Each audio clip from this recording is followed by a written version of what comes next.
everyone, Oddball Gunman coming at you with a new video. This time I'm going to discuss everything 375 SOCOM. So, for starters, 375 SOCOM was designed by Tony Rumler, the owner of Tromix, back in September of 2013. He designed it specifically to outperform the 458 SOCOM as well as be the bigger brother of the 300 Blackout. And with his design, he was able to create subsonic loads with maker bullets, in particular a 325 grain. Now, comparing that directly to what the 86 Blackout does, you've pretty much got an 86 Blackout with a larger diameter in an AR-15. So he was ahead of the game before the 86 Blackout was even invented. I know they had been working on it at least sometime within years afterwards, and they did take a lot of time to, delve into that and create it the monster that it is. However, I feel like 375 SOCOM can either match it or outperform it, especially given the diameter of the trajectory of the bullet.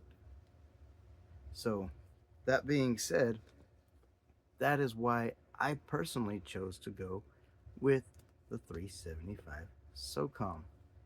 One of the reasons why he decided to use the 375 caliber is because the 375 H&H has been around for so many years, therefore giving you so many different bullet weight options, much like your 300 Blackout with all of the different grain weights available, going all the way from 90 grain to 210 grain, 220 grain. Now they've come out with a 234 grain as well as a 240 grain, I believe. So they're just getting bigger and bigger with that 300 Blackout.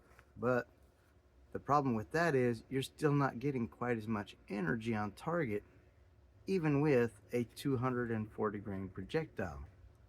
So, in essence, 375 SOCOM is going to give you every bit of that energy. Now, one projectile that I have specifically invested in for many reasons is the Stone Hammer bullets, designed by Hammer Bullets.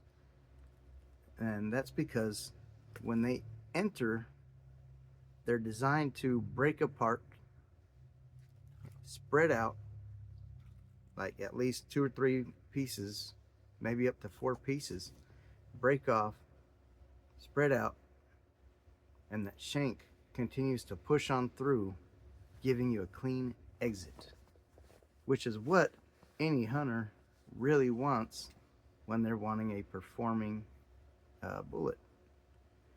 Now, one thing that I have recently discovered, reading a few comments about these Stonehammer bullets and the way they react with low velocities, is they act more like maker bullets at low velocities, even subsonic.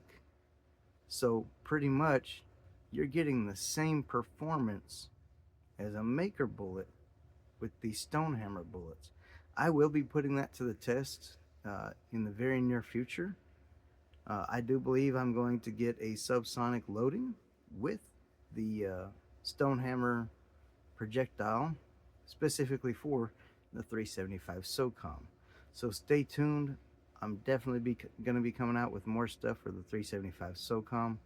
You guys may have already seen I'm doing stuff with the 375 Raptor, specifically the 400 grain maker. Now I've got some other loads for that as well. I've got some TSX loads, so that's going to be very interesting. Not to mention, I've got some more custom loads from Maker. In fact, it's going to be a 200 grain tipped Maker for the 375 Raptor, and also a 248 grain Hammer Hunter bullet. The Hammer Hunter is going to be a slightly better BC in comparison to what the Stonehammers are, as the hole is a little bit more narrow. and it's more of an aerodynamic bullet. So that's one thing I'm planning on stretching out in an 18-inch barrel with the 375 Raptor. That that upper is being worked on at the moment, so I'm really excited to get that back and put it to the test. And yes, that is a Mostech barrel that I got, so I'm really looking forward to messing with that. And I will be doing a direct comparison between the 375 SOCOM and the 375 Raptor in the very near future as well. Plenty more comparison videos coming. I've already given you guys a little bit. If you haven't already seen some of the shorts on some of the other calibers that I'm messing with, in particular, like 370 or 300 WSM. So videos of that coming soon as well. Needless to say, I've got all kinds of stuff coming, so I really would like if everybody would hit that like button, subscribe, because like I said, I've got a lot more content coming out, not only for the 375 SOCOM, 375 Raptor, but I've got stuff for 300 WSM, and if I can build my channel up just enough, I'm going to be investing in a couple other cartridges that I've really been investing in and looking at. So if you guys can help me build this channel, that's really going to make a difference. I'm going to bring you guys a whole lot of interesting content. Oddball is my name, and that's what I'm sticking with. I'm doing oddball stuff, really cool stuff that that really packs a punch beyond what most people would even expect. So, with that being said, I will see you guys in the next